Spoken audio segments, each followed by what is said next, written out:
¿En cuánto vale una reunión? No en términos de tiempo, en términos de historia, en términos de lo que pasa después de que dos personas se estrechan la mano, o no se la estrechan, y cada quien regresa a su oficina a tomar decisiones que van a definir décadas. Porque hubo una reunión real, documentada, que ocurrió en el año 2000 en las oficinas de Blockbuster en Dallas, Texas. En esa reunión, los fundadores de una empresa pequeña que estaba perdiendo dinero le propusieron a la cadena de videoclubes más grande del mundo una alianza. Le dijeron que querían ser su brazo de distribución por Internet, que Blockbuster pusiera la marca y la red de tiendas. Ellos pondrían la tecnología. El precio que pedían por el 50% de su empresa era $50 millones. Los ejecutivos de Blockbuster los escucharon, los analizaron y los mandaron de vuelta a casa. La empresa que salió de esa reunión sin un trato se llamaba Netflix. Hoy vale más de $300 millones. Blockbuster no existe. Esta es la historia de la reunión que pudo cambiarlo todo. ¿Y de por qué no lo cambió? Para entender lo que pasó en esa sala de juntas en Dallas, primero tienes que entender lo que era Blockbuster en el año 2000. Porque no era solo una empresa, era una institución cultural. En su punto más alto, Blockbuster tenía 9,000 tiendas en todo el mundo. 9,000. En Estados Unidos, en Canadá, en Europa, en América Latina, en Australia. Una presencia global construida sobre una propuesta de valor que cualquier persona que vivió los años 80 y 90 conoce en la médula. El viernes en la noche. La decisión de qué película ver. Caminar por los pasillos con esa alfombra característica, las cajas de VHS ordenadas por género, el olor específico de plástico y palomitas de microondas. Elegir una película, llevarla a casa, devolverla antes de las 12 del mediodía del día siguiente o pagar una multa. Las multas. Ahí volvemos. Blockbuster generaba una fracción significativa de sus ingresos a través de las multas por devolución tardía. En el año 2000, se estimaba que esas multas representaban aproximadamente $800 millones anuales. 800 millones. Casi un sexto de sus ingresos totales. Eran impopulares. Eran fuente constante de fricción con los clientes. Eran, en muchos sentidos, la cosa que más odiaba la gente de Blockbuster. Y eran también el mecanismo financiero que hacía que el modelo de negocio funcionara. Vamos a guardar ese detalle. Porque vuelve. La empresa había sido fundada en 1985 en Dallas por David Cook, un empresario que había hecho dinero en software para la industria petrolera y que vio en el negocio del video rental una oportunidad de aplicar tecnología de inventario que el sector no tenía. Las primeras tiendas de video eran negocios pequeños, mal organizados, con catálogos limitados y sistemas de seguimiento primitivos. Cook llegó con bases de datos y logística, y la diferencia fue inmediata. Blockbuster creció con una velocidad que dejó a sus competidores sin respuesta. Para 1987 tenía 19 tiendas. Para 1989, 15 veces más. La expansión era casi viral. El modelo funcionaba. El mercado era enorme. Y la marca se fue convirtiendo en sinónimo de la categoría entera. En 1994, Viacom, el gigante de medios, compró Blockbuster por $8,500 millones. $8,500 millones. En ese momento, era una de las adquisiciones más grandes en la historia de la industria del entretenimiento. Y ahí comenzó, aunque nadie lo viera todavía, el principio del problema. Viacom no compró Blockbuster porque amara el negocio del video rental. Lo compró como vehículo de distribución de su propio contenido, como forma de colocar las películas de sus estudios. La visión estratégica de Blockbuster dentro de Viacom nunca fue la de una empresa que tenía que reinventarse. Fue la de una vaca lechera que había que ordeñar. Y mientras Viacom ordeñaba, alguien en California estaba pensando en algo diferente. Reed Hastings tenía 40 años en 1997 y un problema concreto. Había rentado una copia de Apolo 13 en Blockbuster. La había olvidado, la devolvió tarde. Y cuando llegó a la tienda a devolverla, Le cobraron $40 de multa. $40. La historia ha sido contada tantas veces que algunos la han calificado como apócrifa, como una narrativa de origen demasiado conveniente para ser completamente real. El propio Hastings ha dicho en distintas ocasiones que la realidad fue más gradual, menos cinematográfica. Que la idea de Netflix no nació de un momento de furia ante una multa injusta, sino de un proceso más largo de identificar una oportunidad de mercado. Pero la multa existió. Y si no fue el catalizador único, fue al menos el símbolo perfecto de lo que estaba mal con el modelo existente. Hastings fundó Netflix en 1997 junto con Mark Randolph. La idea inicial no era streaming. En 1997, el Internet no tenía el ancho de banda para transmitir video de calidad. La idea inicial era renta de DVDs por correo. Comprabas un sello. Ibas al sitio web. Elegías las películas que querías ver. Las películas llegaban a tu casa en un sobre rojo. Las veías cuando querías. Las devolvías cuando podías, en el mismo sobre, con el franqueo ya pagado. Sin fecha límite, sin multas, sin multas. Ese detalle no era menor. Era la declaración de guerra más elegante posible contra el modelo de Blockbuster. Atacar el punto de más fricción. Eliminar la fuente de más resentimiento. Construir un servicio que respetara el tiempo del cliente en lugar de penalizarlo. El modelo evolucionó rápido. Para 1999, Netflix había introducido la suscripción mensual.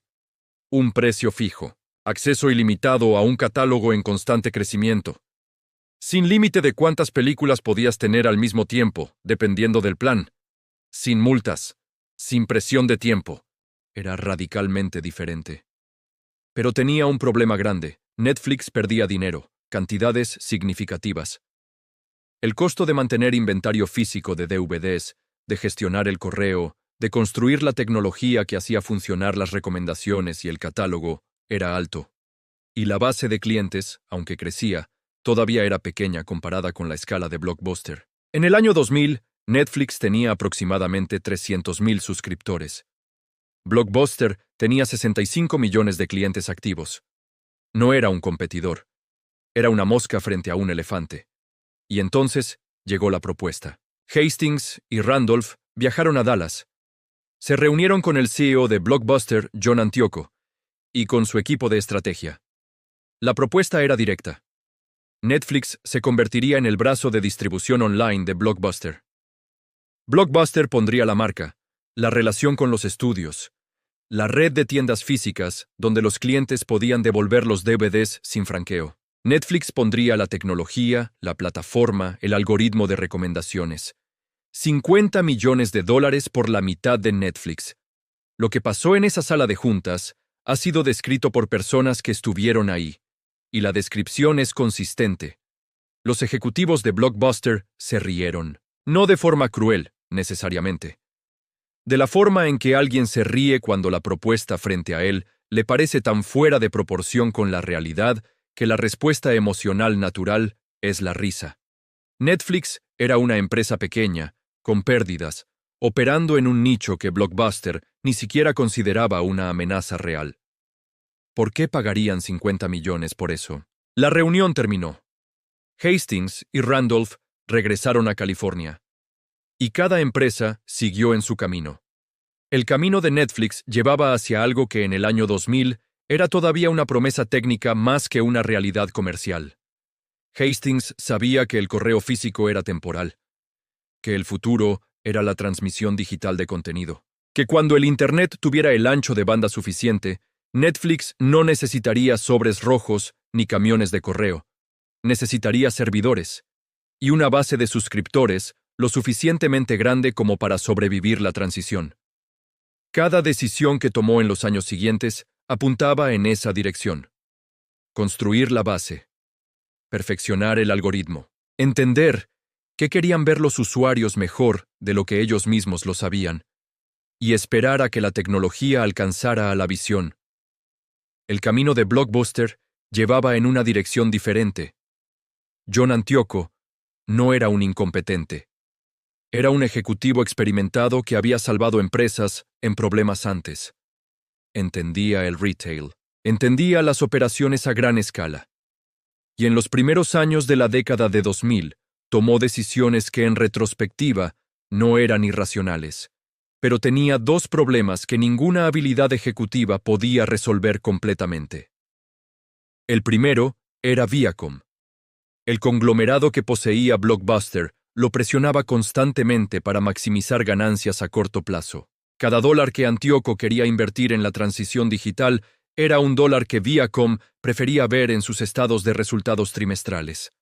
El segundo problema era más profundo, y tiene un nombre en el lenguaje de los negocios: el dilema del innovador. Clayton Christensen, el economista de Harvard que describió este concepto en 1997, lo explicó de una forma que hace que el caso Blockbuster parezca diseñado para ilustrarlo.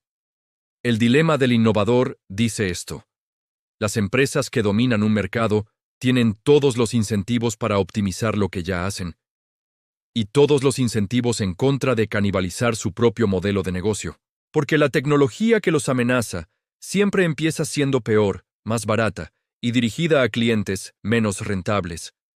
Y para cuando esa tecnología mejora lo suficiente para competir de verdad, la empresa dominante ya está demasiado comprometida con su modelo anterior para transitar.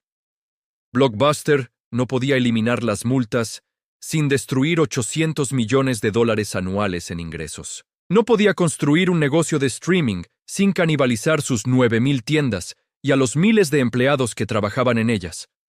No podía apostar por el futuro digital sin traicionar las expectativas de rentabilidad de Viacom en el presente. Cada movimiento hacia el futuro era una traición al presente, y el presente era el que pagaba los sueldos, pero Antíoco lo intentó. En 2004, Blockbuster lanzó Blockbuster Online, un servicio de renta por correo que imitaba directamente el modelo de Netflix, sin multas por devolución tardía, con catálogo amplio, y con una ventaja que Netflix no tenía: la posibilidad de devolver los DVDs directamente en las tiendas físicas. Era una propuesta real, competitiva, en algunos aspectos, mejor que Netflix, y funcionó. Para 2005, Blockbuster Online tenía más de 1 millón de suscriptores. Netflix estaba sintiendo la presión. Reed Hastings admitió en ese periodo que Blockbuster era una amenaza seria, que habían subestimado la capacidad de la empresa de reaccionar. Pero entonces pasó algo que destruyó todo lo que Antíoco había construido. Los accionistas de Blockbuster, liderados por Carl Icahn, uno de los inversores activistas más agresivos de Wall Street, se rebelaron. Icahn consideraba que Antíoco estaba gastando demasiado dinero en la transición digital, que estaba sacrificando márgenes presentes por una apuesta al futuro que no era segura, que el negocio de las tiendas físicas todavía era rentable y podía serlo por muchos años más si se administraba con más disciplina.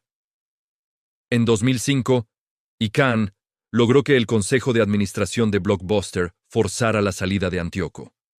Su reemplazante fue Jim Keyes, que llegó con una visión completamente diferente. Keyes recortó drásticamente la inversión en Blockbuster Online. Reintrodujo las multas por devolución tardía, que Antíoco había eliminado como parte de su estrategia competitiva. Dijo públicamente en 2008 que no veía a Netflix como un competidor serio, que el mercado de Blockbuster era el cliente que quería salir de su casa a elegir una película, y que ese cliente no iba a desaparecer. Era 2008. El iPhone tenía 1 año de existencia. YouTube llevaba 3 años en el mercado. Y Reed Hastings estaba a punto de lanzar el servicio de streaming que iba a hacer irrelevante no solo a Blockbuster Online, sino a los sobres rojos de correo que habían construido Netflix. El timing era catastrófico. Blockbuster intentó reaccionar. Lanzó su propio servicio de streaming. Intentó negociar acuerdos con fabricantes de televisores para integrar su plataforma. Buscó compradores. Buscó inversión. Nada llegó a tiempo. En 2010, Blockbuster se declaró en quiebra, con casi $1,000 millones en deuda, con 9,000 tiendas que habían pasado de ser activos a ser pasivos en el tiempo que tardaba en firmarse un contrato de arrendamiento. Dish Network compró los activos de Blockbuster en 2011 por $300 millones. Una fracción ridícula de lo que había valido. Las tiendas cerraron una por una. cientos por mes, luego docenas, luego las últimas. Hoy existe una sola tienda Blockbuster operando en el mundo. En Bend, Oregon. Se ha convertido en una atracción turística, en un museo del pasado reciente. La gente va a tomarse fotos frente a los pasillos de VHS y DVDs como quien visita las ruinas de algo que existió en otra era. Y mientras esa última tienda recibe visitantes nostálgicos, Netflix tiene 280 millones de suscriptores en 190 países y produce más contenido original que cualquier estudio de Hollywood. La historia de Blockbuster y Netflix ha sido contada muchas veces, y casi siempre se cuenta de la misma forma. Blockbuster era arrogante. Netflix era visionaria. Los idiotas de Dallas rechazaron a los genios de California y merecieron lo que les pasó. Esa versión es satisfactoria, es limpia y es incompleta. La realidad es más complicada y más útil. Blockbuster no murió porque sus ejecutivos fueran estúpidos. Murió porque el sistema de incentivos que los rodeaba hacía casi imposible tomar las decisiones correctas. Viacom quería dividendos. Y Cannes quería márgenes. Los accionistas querían resultados trimestrales. Y cada vez que alguien intentaba invertir en el futuro, el presente reclamaba ese dinero con argumentos que en el momento sonaban razonables. ¿Por qué gastar dinero en streaming cuando el 90% de tus clientes todavía renta DVDs físicos? ¿Por qué eliminar 800 millones en ingresos por multas cuando ese dinero financia la operación de tus tiendas? ¿Por qué canibalizar un modelo que todavía es rentable para apostar por uno que todavía no lo es? Esas preguntas tienen respuestas, pero las respuestas requieren una visión y una tolerancia al dolor a corto plazo que los mercados públicos rara vez permiten. Netflix pudo hacer la transición porque era una empresa relativamente pequeña cuando tomó las decisiones críticas. Porque Hastings tenía suficiente control del consejo para sostener inversiones que tardaban en dar fruto. Porque no tenía 9,000 tiendas físicas con contratos de arrendamiento a 10 años que defender. Tenía menos que perder. Y eso lo hizo libre para apostar de una forma que Blockbuster, con todo su tamaño y todo su poder, no podía permitirse. Hay una lección aquí que va más allá del negocio del entretenimiento. El tamaño no protege. El tamaño puede ser la trampa. Cuando una empresa es tan grande que cualquier cambio real amenaza su propia existencia, cuando sus ingresos dependen de comportamientos que el mercado está abandonando, cuando sus activos físicos y sus contratos y sus empleados y sus accionistas todos apuntan hacia el pasado, la inercia se vuelve casi imposible de vencer, no porque nadie vea el problema, sino porque verlo y actuar sobre él son dos cosas completamente distintas. John Antioco vio el problema, actuó, y lo sacaron. Jim Keyes no quiso verlo, y hundió el barco. Reed Hastings vio la oportunidad antes de que existiera completamente. Construyó la empresa alrededor de un futuro que todavía era incierto. Y esperó. Esa paciencia, esa disposición a construir para algo que todavía no llega, a sostener pérdidas hoy por una posición dominante mañana, a resistir la presión de los que quieren resultados ahora, es quizás la habilidad más difícil de sostener en el mundo de los negocios. Y es también, en muchos sentidos, la que más separa a las empresas que duran de las que desaparecen. La tienda en Bend, Oregon, sigue abierta. Tiene cuentas en redes sociales con millones de seguidores. Vende mercancía con el logo de Blockbuster. Ha abrazado la ironía de ser la última sobreviviente de un imperio que se extinguió. Sus dueños dicen que no tienen planes de cerrar. Pero todos los viernes en la noche, mientras la gente en 190 países abre Netflix en su televisor o en su teléfono o en su computadora y elige entre miles de opciones con un clic, en Bend, Oregon, las cajas de DVD siguen ordenadas en sus estantes, esperando a alguien que recuerde cómo se hacía antes. Eso no es nostalgia. Es el retrato más preciso que existe de lo que le pasa a una industria, cuando el futuro llega antes de que estés listo para recibirlo. Y la pregunta que me deja esta historia no es ¿qué debió haber hecho Blockbuster? Esa pregunta es fácil en retrospectiva. La pregunta difícil es esta. ¿Y qué cosa que hoy parece perfectamente sólida, perfectamente establecida, perfectamente inevitable en tu industria o en tu vida, Podría ser el DVD que alguien ya está reemplazando con algo que todavía no ves. Porque Blockbuster tampoco lo vio. Hasta que ya era demasiado tarde para importar. Si llegaste hasta aquí, ya sabes lo que eso significa. Este tipo de historias no las encuentras en cualquier lugar. Encuéntralas en Punto 54. Dale like si el caso te dejó pensando, déjame tu opinión en los comentarios. Me interesa saber qué hubieras hecho tú. Activa la campanita para que no se te escape ningún caso y suscríbete. Nos vemos en el siguiente.